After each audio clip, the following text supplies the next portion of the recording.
Hey guys, today we are starting OOPS concept in PHP.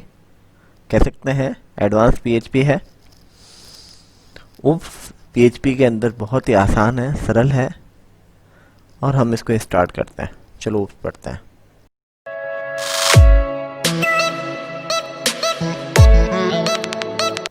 OOPS के अंदर जो आज का हमारा टॉपिक है वो है क्लास। जब भी OOPS की बात आती है तो बच्चे जो हैं वो घबरा जाते हैं। तो जनरली क्या होता है कि हम या तो प्रोसीजर लैंग्वेज यूज करते हैं या ऑब्जेक्ट ओरिएंटेड। तो अब तक जो हम PHP के अंदर पढ़ रहे थे वो जस्ट लाइक प्रोसीजर लैंग्वेज था। Now we need to start object oriented programming.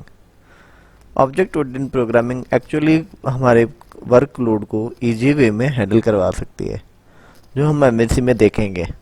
MVC में हम OOPS की हेल्प से MVC के अंदर बड़े बड़े टास्क को एक फंक्शंस के अंदर, एक मेथड के अंदर सबमिट के रख देंगे। टेक्निकली बात करें तो हम जब भी एक क्लास बनाते हैं तो वह एक ऑब्जेक्ट का ब्लूप्रिंट होता है। इट मीन्स दैट एक ऑब्जेक्ट है, उसकी कॉमन मेथड्स एंड प्रॉपर्टीज जो है उसको हम एक पैकेट बना के रख देते हैं। That's called OOPS, that's called class. In that class whenever object is created, मतलब उस क्लास का हम जब भी ऑब्जेक्ट बनाएंगे देन हम उन प्रॉपर्टीज को एक्सेस कर सकते हैं if they are public.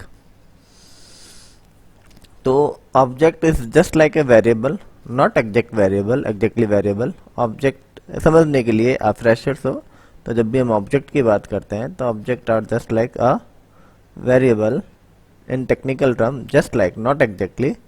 For only understanding, object can contain property and methods of its class. Simple. It means that जब हम एक similar type of objects होते हैं और उस पर वर्क करना होता है तो जनरली हम उनको इंडिविजुअली हैंडल करते हैं। If you want to centralize him, उसको प्रॉपरली हैंडल करना चाहते हो तो हम उसकी कॉमन प्रॉपर्टी एंड मेथड्स को एक ग्रुप बना के रख देते हैं, एक पैकेट बना के रख देते हैं, उसको हम क्लास बोलते हैं। और टेक्निकल टर्म में बात करें तो class is just a user defined data type. It means that हम जब भी डेटा टाइप इनबिल्ट्स पढ़े, integer, float, character, string, just like that, इन यदि हम खुद के अपने वेरिएबल्स क्या ना अपनी डेटा टाइप बनाना चाहते हैं तो we can create a data type using class in PHP। In other language just like C, we can create from structure, union, etc. तो आई मेक ए क्लास। आपको हेल्दी आदत के लिए आपको हमेशा क्लास का फर्स्ट नेम है वो कैपिटल रखना है। I suggest you next time, अभी तो हमने क्लास नाम की फाइल बनाई है, जब भी आप क्लास बनाओ तो उसी नाम की आप फाइलें बनाओ। एक फाइल के अंदर, मतलब एक पेज के अंदर कितने भी क्लासेस डाल सकते हैं, इट इज़ पॉसिबल, पर हमें हमेशा एक ही क्लास रखनी है। जिस क्लास का नाम, जिस फाइल का नाम है उसी नाम की कोशिश करो आप क्लास का नाम रखो। फॉर फर्स्ट टाइम है तो I will use class and name. तो इसको हम पास्कल स्टाइल्स बोलते हैं, नेमिंग कन्वेंशंस को, कि हम फर्स्ट लेटर जो है वो कैपिटल, अगेन वर्ड का फर्स्ट लेटर कैपिटल यूज करेंगे। हमने एक क्लास बनाई, सिंपली हम इसके अंदर क्या आ सकता है, इसकी प्रॉपर्टीज आ सकती है एंड इसके मेथड्स आ सकते हैं। ठीक है, एक क्लास के अंदर उसकी प्रॉपर्टीज आ सकती है और उसके मेथड्स आ सकते हैं। whenever we want to create an object so we can use a dollar symbol just like a variable and new dynamic allocations के लिए रन टाइम में इसको मेमोरी एलोकेट करवाएगा। एंड अभी समझने के हिसाब से जो क्लास का नेम है वो हम यहाँ लिख देंगे। In future whenever we talking about constructor then हम आपको बताएंगे ये कंस्ट्रक्टर है और कैसे वर्क करता है। For right now, whenever you want to create an object in a PHP, you can use a new keyword for creating a object. And now I want to see what's this data type, and var dump and dollar object ob and save it. So line number 5 is object of class name. हमने यहाँ पर एक class name नाम की class बनाई है, and object is simply OB is just simply object of class name class. Okay, let's start. I refresh my page, then I got an object. उसका data type क्या है? Class name. जनरली हम देखते हैं तो ऐसे ही देखते हैं. Now it is empty now, तो I want to create an property. So I use public, it's dollar name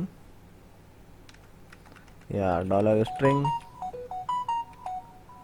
हम लिख सकते हैं this is a class string simply,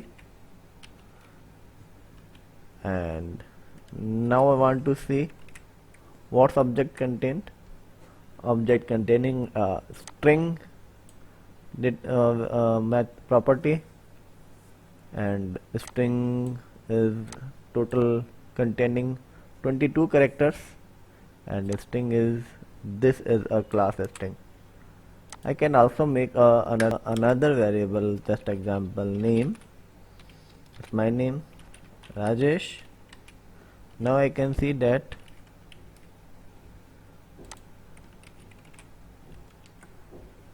it's containing 2 elements. First string properties कह सकते हैं, and again name. He can containing a method.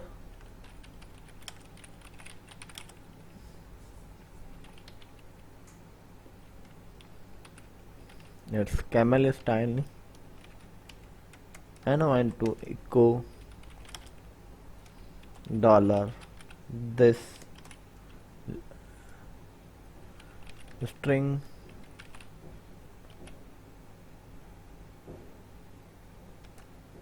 and echo dollar this name. Again echo br. Let's check. I refresh. We cannot see a method name in our object. And now how can I access my method? It's very simple. I can use $OB equals का show detail method simply, and I refresh my page. This is a class string and Rajesh. मुझे मालूम है यहाँ पर अभी बहुत से हमारे जो व्यूवर्स हैं उनको प्रॉब्लम आएगी कि what is this, why be use public, ये क्या है, कैसे हैं, कौन कैसे काम करता है. This is called method and this is called property. यदि एक फंक्शन क्लास के अंदर है तो वो मेथड कहलाएगा. Again both are looking same है, तो समझने के हिसाब से आप सेम समझ सकते हो, but is not exactly same. We discuss about in next lecture. Okay, now अभी फिलहाल के लिए इतना बहुत है. हम नेक्स्ट वीडियो में देखेंगे अपने एक्सेसिफायर्स कि हम कैसे किसी चीज़ को पब्लिक, प्राइवेट, प्रोटेक्टेड कैसे करते हैं, क्या होते हैं ये सब कुछ, एंड दिस क्या है, इसके रिलेटेड भी डिस्कशंस करेंगे, एंड हम इसको ऐसे कैसे एक्सेस कर रहे हैं, just like that. Hope it's simply concept of class, nothing else. तो is easy way, very simple. I think आपको समझ में आया है, अच्छा लगा है तो सब्सक्राइब अवर चैनल. आप हमारे चैनल को सब्सक्राइब कर दीजिए और वीडियो में लाइक कीजिए. प्रॉब्लम है तो कमेंट से पूछिए. Thank you.